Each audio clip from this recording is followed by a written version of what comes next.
আসসালামু আলাইকুম। আজকে আমি রান্না করব কাঁচা টমেটো দিয়ে মাছের ঝোল। আমি টমেটোগুলোকে সামান্য পরিমাণে হলুদ আর মরিচ, লবণ দিয়ে মাখিয়ে আমি এগুলোকে হালকা করে ভেজে নেব।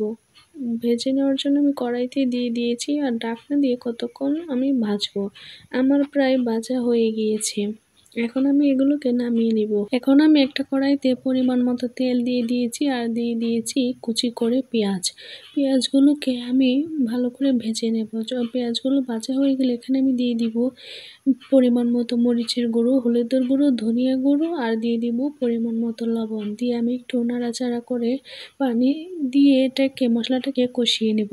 আমার মশলাটা প্রায় কষানো হয়ে গিয়েছে। এখন আমি এর মধ্যে আগে থেকে ভেজে রাখা টমেটোগুলো দিয়ে দিব। টমেটোগুলোকে দিয়ে আমি একটু নাড়াচাড়া করে নেব। তারপর আমি এর মধ্যে দিয়ে দিব আগে থেকে ভেজে রাখা মাছগুলোকে দিয়ে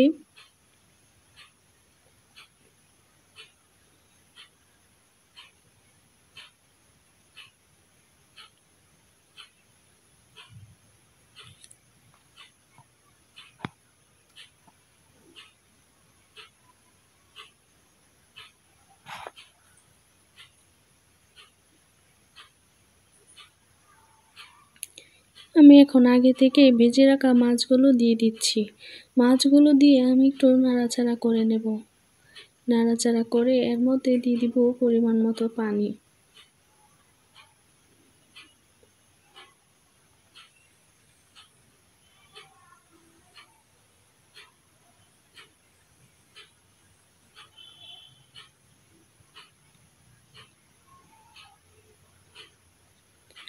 পানিটা দিয়ে আমি কতক্ষণ ঢেকে রান্না করে নেব।